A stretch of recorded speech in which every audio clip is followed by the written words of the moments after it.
Hi all, thanks for joining me for another episode of the GMologist Presents. Today we're presenting in a lot of detail both the setup and the gameplay that for a Deadlands game that I ran, which the players entitled Cryin and Cheyenne. So that'll be towards the end, and first there are going to be some listener responses, which I think are pretty important. You can skip them if you don't like that kind of controversy, or if you're tired of hearing about the X card and what is good and what is not good to talk about or discuss or role play during a gaming session. You can skip those. I don't group the segments together, so you can pick and choose. So there are comments by Joe and Jason on that topic, and then after that, comments on and my responses to games that I mentioned in the last podcast. And hey, we got a call from Audio Dungeon Discord podcasting royalty. Colin Green calls in, and I respond to him by sharing the latest Deadlands episode. So enjoy, thanks for listening, and I'll talk to you soon. Hey Carl, listening to your latest episode where you're talking about your T2K game and the X card, and you're saying that sometimes in a post-apocalyptic war game some unsavory things might happen off camera, and you're sort of implying, unless I'm mistaken, that sometimes sexual violence might take place off camera. And personally, I think that goes beyond the X card. I don't think sexual violence has any place in role-playing games, period, the end, on or off camera. I would never have that in my game. I would never play in a game with it. One of the main reasons is that shit is too real for too many people, and you would never know. Even if you asked everyone, hey, are you guys okay with this? People might not admit to having been a victim of that. And so you can never know, man. But that's just me. Peace out. A little bit more. I have a ton of adult themes in the games that I run. I have sex and violence. I distinctly separate the two. I have drugs, prostitution, we'll deal with slavery, a myriad of other adult themes. But sexual violence is just, it's a step too much because, like I said, you don't know. And so many people have been a victim of sexual violence, and to bring that up at the table, I don't see, even to imply it, I don't see the reason, the point. And this isn't, I'm not talking about you specifically, Carl, I'm talking in general. There's much more harm that can come out of it than any possible good. Yeah, man, I don't think it's worth it. I don't think it's good. I don't think it belongs. But that's just me. Bye. Hey Joe, you are absolutely right. There is no place for sexual violence in a role-playing game, and I totally agree with you. And I apologize for even thinking of that to my T2K players. There's definitely plenty of horrors that we don't have to go into that realm at all. And as Jason suggested on his podcast, it's definitely worth having a pre-game conversation either on the Discord or probably actually in person when we run again about these themes and these horrors. And that is definitely, I would say that is definitely my X card. I would get up and walk away from the table if that happened in a game, like at a convention. And you were, again, absolutely right. And I appreciate your comments, and they're always insightful, and sometimes they might incite others, but that's part of the great thing about this community and this group is we have different opinions, and we can have a great discussion in a very civil manner. And I believe that everyone here is a good person. Hey Carl, Jason here. Reference the Twilight 2000 game. You're not going to offend me, so there's no need to worry about the X card stuff. I'm sure that you're not going to go far enough to bother me a bit. But that said, I have zero problems with it being introduced.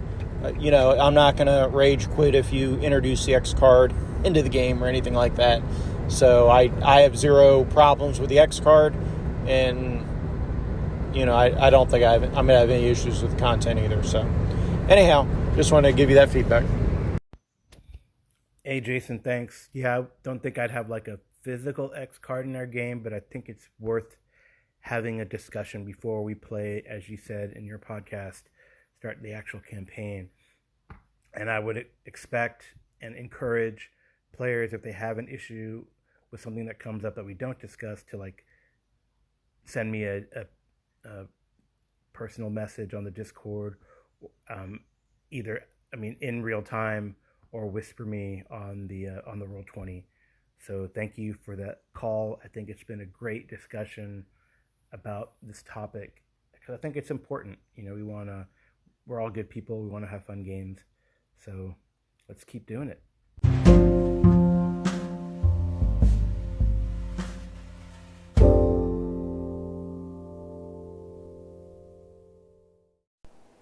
What's up, Carl? Me again. Super stoked to hear you talking about Pathfinder 2.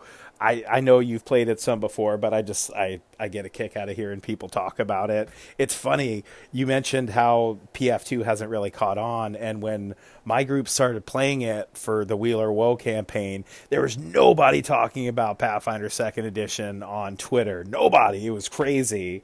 And now, like within the past month or so, I've noticed this crazy resurgence. Not even a resurgence, a first surgence of just a ton of people talking about Pathfinder 2, and I don't get it. I don't know what happened, but it'd be dope if we were doing the podcast right now, man. Anyway, cool stuff. That adventure you got sounds awesome. Frog God Games makes some rad stuff. I've checked out some of their shit before. Good stuff. Peace out. Hey, Joe, maybe the resurgence is from the response after, from PaizoCon. I know that they just put out that Mwangi Expanse book, probably the next adventure path in the Mwangi Expanse, so Heart of Darkness style, which I think it might be pretty cool. I really I think the last two adventure paths, they've been like 3-parters. Maybe that's more palatable.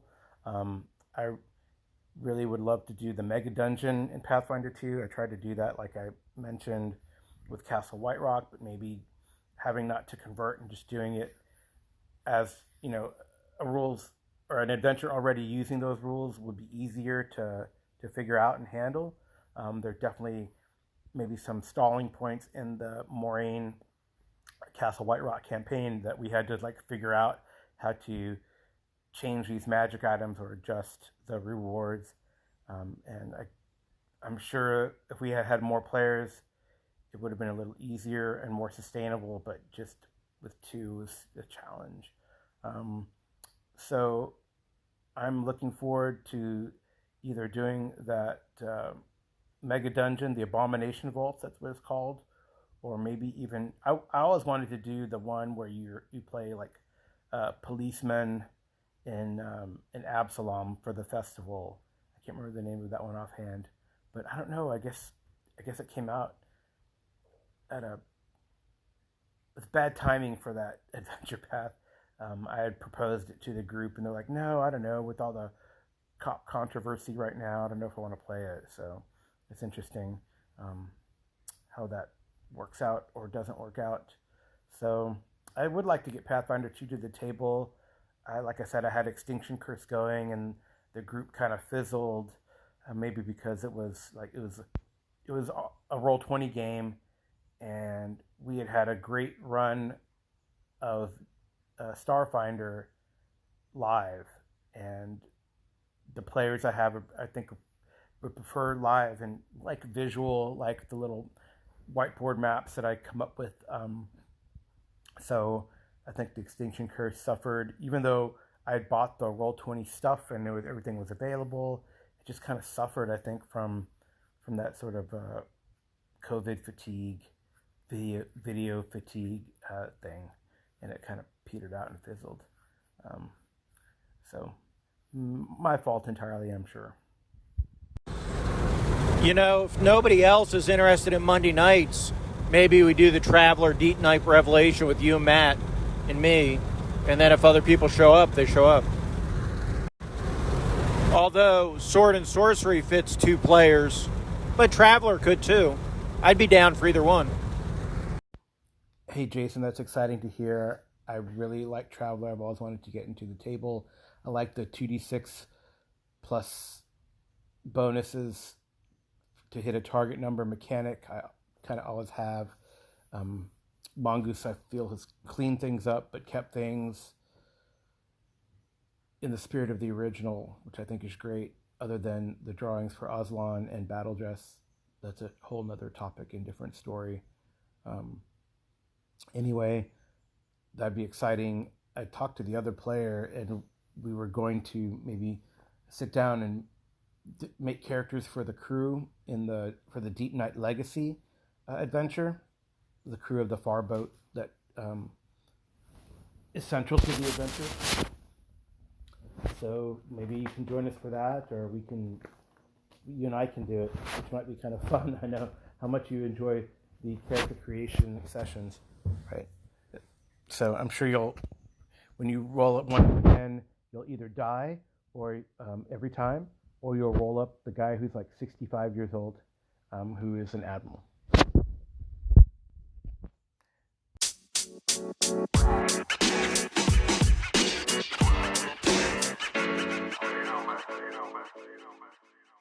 Hey Carl, excuse the drums in the background. I guess it fits in with the singing theme on your podcast, which is awesome. 3 things I've got to say. Firstly, keep up the excellent coverage of Savage Worlds. I've got that Adventure Edition book. I was thoroughly impressed, and I'm kind of keen and hoping that I'll be able to learn about the game through listening to you talking about it. I've read it, but that practical in-game experience is to be valued. Secondly, very disappointed that I'm not involved in that 5e Ravnica. I enjoy your 5e coverage, and hopefully your sessions with Kevin I will be able to enjoy vicariously through your game reports. And then finally, that Warhammer session, that sounded amazing with a guy with his finger. Great stuff. Take care, man. Hey Colin, thanks for the call in and kind words. I just noticed as I was replaying your message that my cat perked up when you started talking. I don't know what that means. I don't know, maybe this likes your accent. Maybe you're a cat talker. Who knows? Maybe you're a shapeshifter or a skinwalker in disguise and can talk to animals. Pretty cool. I think it's neat that we're playing this Ravnica game, and I hope I enjoy it. I really have been wanting to kind of open and use that book. I don't know if that was one of the ones that you threw into the box, but I was contemplating tossing that one or Theros. I have several of the smaller ones on PDF too, and I want to get the Strixhaven that's coming out. So yeah, you'll see a lot of, or you'll be able to listen to a lot of Savage Worlds in the next segment. So I'm not going to go into that much detail. If you're able to game again when your schedule works out, we'll definitely have to talk about Savage Worlds in more detail, maybe play some, depending on how things pan out with what you're doing now. And as far as Warhammer, sorry, I have to clear my throat. As far as Warhammer, well, it's just a great group of guys, and I love that they're helping to create a collaborative story, like I explained, and it's great that also the limelight seems to move around the cast of players and characters in this group. They're fantastic. I've known and played with them for a long time, except for one of them, but we've been playing for a couple of years virtually. He's a friend of one of the other players, and we finally got to meet him when we started playing live the Warhammer. And it's just, like I said, a fun group who loves the lore, enjoys the game, are very easygoing, and we're all friends. I think that's part of it too, right? It's like we can all go next door after a game and debrief and hang out and have a beer or two. And I think that's probably the best of it, the best result and outcome. We don't just storm out, okay, see you next time. It's like we hang out, and I love it.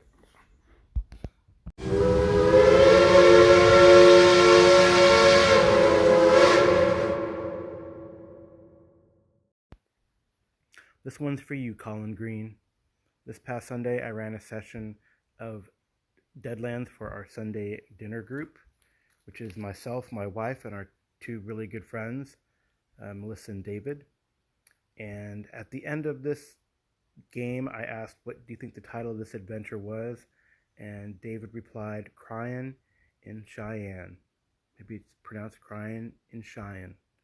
Anyway, so the interesting thing about this adventure, it's not a published adventure, but I took advantage of the build your own adventure chart that's in the Deadlands book. And what it does is it has you draw 3 cards, and then there are little tags for each of the cards, and then you try to conduct or wrap an adventure around that. So I rolled a 2 of spades for the objective, and that was rest and recuperation. It could be work for hire, it could be something that interrupts their R&R from the past adventure. For the obstacle, I drew a 3 of clubs, and that was robber baron. So the heroes find themselves opposed by a rich and influential entrepreneur. And the third thing is the complication, and I rolled a 3 of hearts, drew a 3 of hearts, and it was, can anyone hear me? Basically, the players are isolated, there's telegraph problems, it could involve a henchman for one of the players. So here's what I came up with. I had them kind of visiting Cheyenne, Wyoming for some R&R, and previously Amy's character, the agent, had taken as an advance the edge, which gives them a promotion. So with a promotion, you can call on 2 favors. So one of her favors is to repair and upgrade the stagecoach that they found in a previous adventure. So they're going to add like armor plating and make it all fancy, put a holding cell in the back. It's probably going to be drawn by a lot of horses, but I think I have plans in the future to have them make it sort of a mechanically device, a la Weird Science, a la, steampunk, which is part of the Weird Science genre, Weird West horror that encompasses Deadlands. So they're resting, they're refitting their stagecoach in Cheyenne, and I had as my obstacle the robber baron. I named him Wyatt Sills. He was a local factor for Wells Fargo, and he wanted to buy the group's conveyance. He didn't actually just want to buy the group's conveyance. I came up with that he was going to get it at all costs. So, and the complication was that indeed they were isolated. There was no way to call for backup. I kind of left it at that. I also involved some of the henchmen of the players that they had to at least make some die rolls and be put in danger. So let's see how it went. So I opened the scene that they were in the saloon there in Cheyenne, the nearest saloon to where their stagecoach was being refitted. And I had Wyatt with a couple toughs come in to ask nicely. And of course it was refused. And one of the players remarked, oh, he's going to try to steal our coach. Amy's character, who was dressed as Samantha at the time, followed him out. He refused to talk to her. He had one of his toughs stop her. She didn't confront this right away, but she went instead to the sheriff. So they kind of the group made me grab a new NPC into the mix. So I had to kind of think of what the sheriff would do and how he would act and what the law of the town is. And Cheyenne is kind of would probably be like a pretty relatively bustling cattle and rail town. So it would have a sheriff. It probably has a marshal, although the marshal maybe had him based maybe a little further north in Fort Laramie, but that's it didn't matter. It wasn't germane. It just, if now they had and tried to recruit an ally. I had the sheriff, unfortunately, the sheriff didn't really like the Pinkertons. So it was polite to Samantha, not knowing that they were Pinkerton. But then when Samantha came back as Sam, was kind of upset about it. Maybe was a fan of Jesse James or the Bushwhackers back in the day. And there's this infamous operation by the Pinkertons where they assault the James family farm and kill some innocent people there. So he was referring to that. I refer to that. It was sometimes it's good to curtail Amy's ideas. Not really. We just have fun with it. And hey, she didn't do well on her persuasion, surprisingly, and that was a consequence, I believe. So, but nonetheless, he was a big fan of the other player, the Territorial Ranger. So they hit it up, and he did well. So there was kind of like, all in all, the sheriff became neutral. Anyway, they did take a job for the sheriff to go figure out what's going on with telegraphs. It could be gremlins, it could be something else. So it was kind of a way to distract. It diverted a bit from the plot, from the main plot that I was thinking. But hey, that's okay. That happens sometimes. And they went out to the telegraph, saw that it was damaged, did a bit of tracking, and saw that it probably was gremlins, but they decided not to follow them. They decided to go back and report to the sheriff, who is a little overwhelmed, and maybe they can do some more jobs for the sheriff in the future regarding ticks and cattle. I mean, when I say ticks, I mean giant ticks. So they made a sort of neutral alliance with the sheriff, and that was the day. At night, of course, Wyatt Sills, not to be denied, sends some people to try to steal the stagecoach. But I didn't think it through very well, but I made it so that the bad guys hadn't thought it through very well, because this is like a metal encased stagecoach, and there's no way they could like drag it. So the four people kind of went there, and they had the group had their henchmen Lucky and Bucky sort of guarding it. One sleeping in the coach, one actually on watch. Hey, they made their notice rolls. They're extras, so they only get one dice. They started yelling and screaming. The bad guys got into position, though, with their action, and then the characters woke up. The yelling and screaming from Lucky and Bucky. So there was like a tense round where it was just Lucky and Bucky trying to survive and defend themselves. And I had it as the encounter 3 extras, 3 bandits, and I used the cowboy stats in the book, and 1 cowboy veteran who I made a wild card. And then the players handled it pretty well. There is a kind of a really cool moment, a couple cool moments in this short-ish combat. I kind of drew it out we have like a little battle mat that I use as a whiteboard, and I drew it out for them. We have little tokens from the Deadlands box set.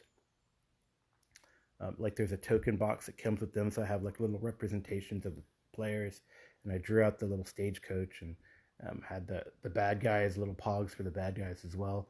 So it was kind of neat. I really enjoyed the tactics that they came up with. So Sam kind of jumped down the balcony, didn't get injured, but didn't do so hot. And then Hex, which is Hex is the Hex Slinger, which is basically rune etched rifles and pistols huckster. And Hex stayed on the balcony, attacked as Overwatch. And one of the coolest scenes was when the Big Jake, who's the Territorial Ranger, he kind of you can imagine he's a big man. He likes to eat. You can imagine like the Jack Black body type with a beard, or if Jack Black had like a peppered, salt and peppered beard, big duster. So he like leaps from the balcony, gets a raise. So I kind of was like, basically he jumped down. I described it, and his duster kind of flew out to kind of give him some stability as he landed softly, did a roll, and then had enough momentum to run to cover to the edge of the building where the stagecoach was being repaired. So it was pretty cool. They Bucky and Lucky did pretty well. I think they took two of the bandits down each, and then Sam took out a bandit by basically opening the garage. Or the bandit was going to try to open the door and kind of outflank him, but Sam beat him to opening the door, surprised the hell out of him, and basically gunned him down. And then Hex, as Overwatch, there was an exchange of fire with the cowboy veteran wildcard, who I named I think Diego Sanchez, and there was some exchange of fire. I had to use some bennies to prevent some damage, and then when he tried to run, because it was a bad situation now, 3-on-1 effectively, Hex and Jake took him down. I think Hex is the one I think Jake injured him as he was trying to flee, and Hex at range with a great shot took him down with a bullet with his name on it. So it's one of the spells that Hex has. It's called Ammo Whammy, and it has various effects, and a good one to help with mitigate cover, etc. is something called your bullet with your name on it. So she was able to do that. So that was that. Then they basically they didn't kill everyone. They drug the dead bodies and the survivor. One guy gave up. They didn't. Lucky and Bucky only took out one. One of the other bandits gave up when he saw his friend gunned down, and I tried to, he was shaken, and I tried to have him recover from shaken, and I rolled a critical failure, so I just had him kind of stay there shaken and cower and probably pee his pants. This is too much for him. So they took these prisoners to the sheriff, demanded recompense for this annoyance and attempted robbery. They definitely confessed, the bandits, that they're men from they're some of Sill's men, and they definitely confessed. So they marched over to the Sill's manor house, and there's some talk back and forth, and Sills gave him a proposal which the sheriff agreed to for whatever reason, and the proposal and the players agreed. Well, at least one of the players agreed because she wanted to do it, and that was Hex. It was agreed to a duel with the brother of Diego Sanchez, Rick Sanchez, and to be dueled, and whoever won the duel would win the stagecoach. And the sheriff loved that because it was kind of like harken back to the days of yore, challenge with God watching. The sheriff's kind of an oddball, but I'll probably build him up, and he's no Globnob, Colin, but he could be a very interesting NPC just because I feel like he's a little quirky. Maybe he reads too much of Mark Twain. Who knows? Anyway, so during the duel the Sills is definitely not wanting to be put away, but I mean, I love the duels mechanic in Deadlands because it's basically 3 rounds of staring at each other. Both duelists have cards, and Hex has a talent called Duelist, which allows 3 cards, and so the first 2 rounds are done normally as normal action rounds, and other people can participate. And so, for example, Hex can cast spells while waiting for things to happen. They can intimidate, the duelists can intimidate each other. People who are not in the duel can cheer on and or intimidate their opponent, although that's frowned upon. But this wasn't really a formal duel, so there weren't anyone really watching. It was at night with lanterns and torches, kind of a private affair. And so it was a really cool build-up. I think the player who plays Hex, my friend Melissa, she really liked the duel last time, and I was glad to get her involved this time around in this duel.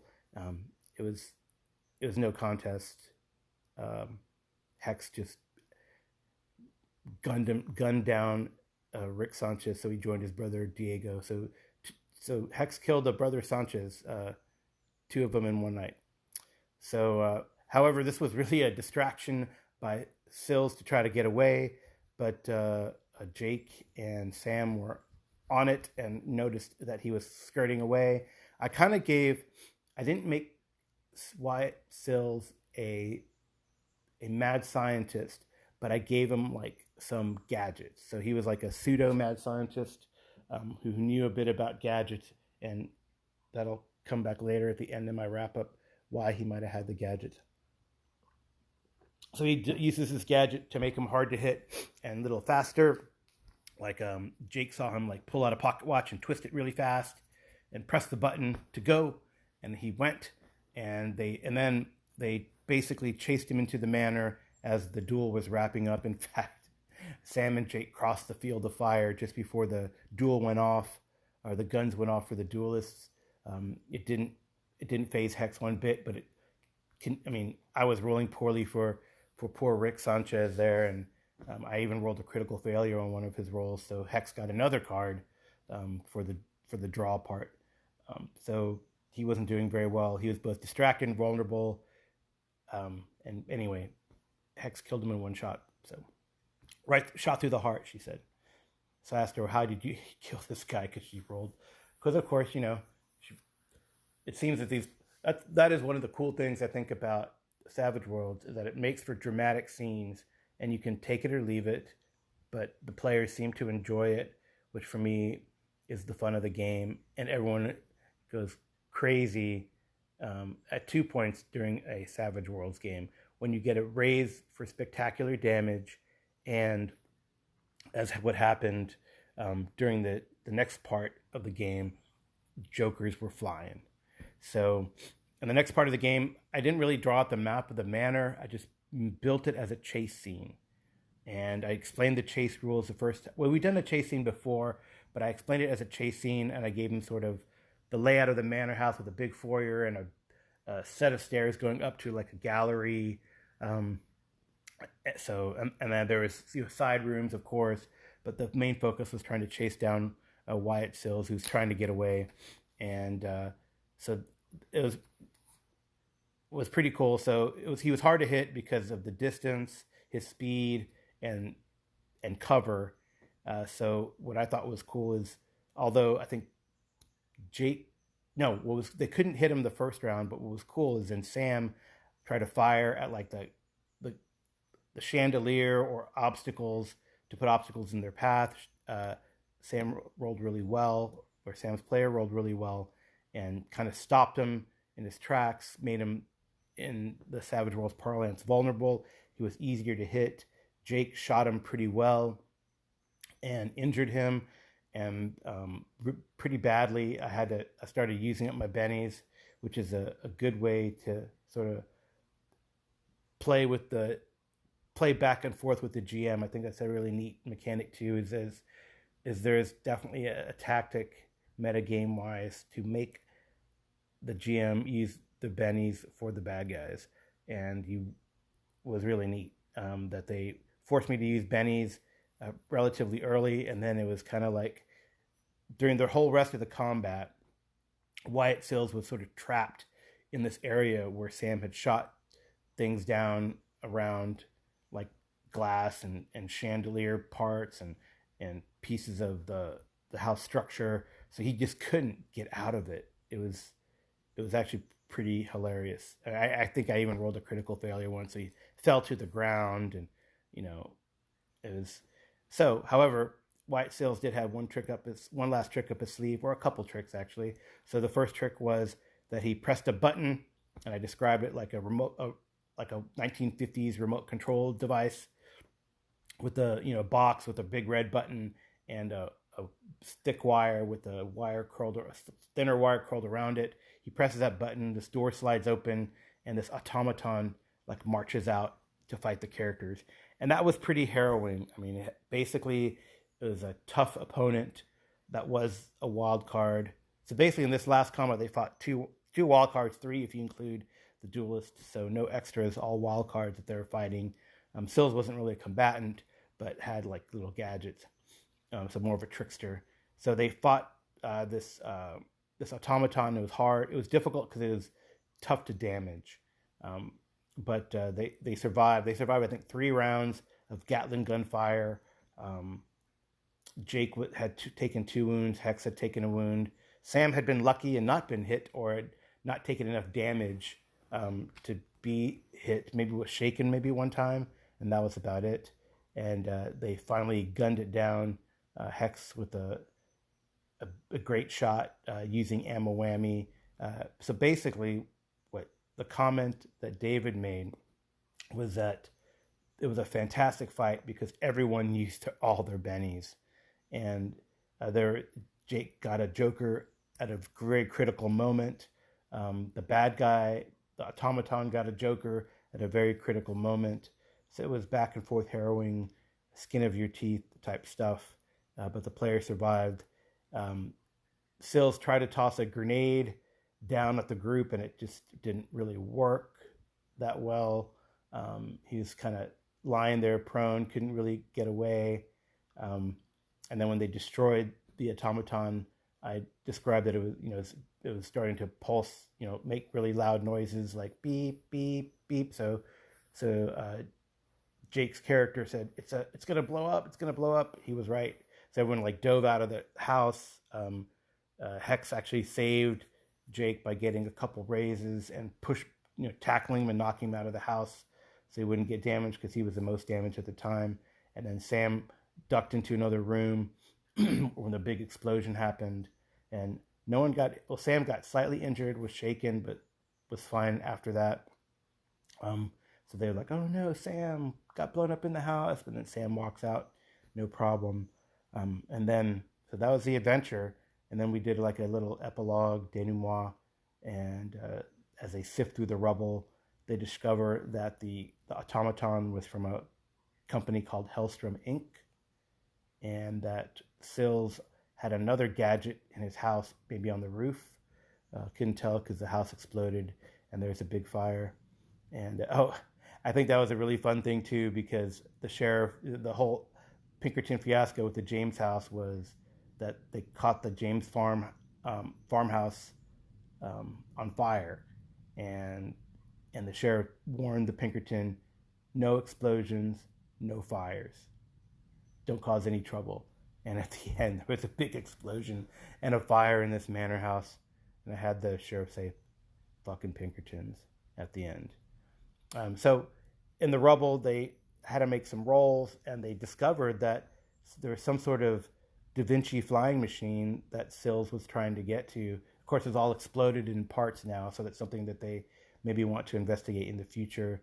I think that was pretty cool that he was gonna. It would have been great to see, as was my plan, to have Wyatt Sills fly off in this little whirly bird, gadgety thing, but the players prevented that, which was very cool. But they still had the clue for maybe future adventures. So very fun session. It's kind of neat to just create a session. I didn't create it on the fly. I created it ahead of time and then filled in the gaps. But that's kind of one of the cool things about Savage Worlds and the system, is that there are ways that you could just do a quick adventure if you don't have anything planned. And I didn't want to quite get into the bigger adventure, Horror on Headstone Hill, that came with the Kickstarter yet. Maybe I'll do a few adventures where the players just do their own thing, and I use this kind of encounter tables to figure something out. Or now, as David said, hey, now we can help Cheyenne with this tick problem, or pursue the gremlins, or let's follow this Hellstrom lead. So lots of hooks to happen, and it was a really good session. It was quite longer. Usually our sessions have been about 2.5 hours, and people kind of lose focus, but I think I kept the action going enough that it was like a good 4-hour session. So very happy about that. Players are really getting into it. Of course, they get another advance, and it's good. Can't wait to play again. Well, once again, my recaps have gone over long, so I'll just end the session podcast here. Thanks again for the calls from Joe Richter, Jason Connerly, and Colin Green. I hope you enjoyed this little episode of the GMologist Presents. And today starts another week, more or less, of gaming with the scheduled games on Wednesday, Thursday, Saturday, and Sunday. So we'll see how crazy these sessions get and whether they merit long and long-winded sometimes recaps. Hey Colin, I'm sorry for no songs lately. My voice is just scratchy and smoky. It's like I have motor breath. And I don't know. I have to get back to the singing when the voice clears up, or do some more guttural type vocal ideation songs that no one will know the lyrics to except maybe Jason Connerly, because it's always Death Clock by Death Clock.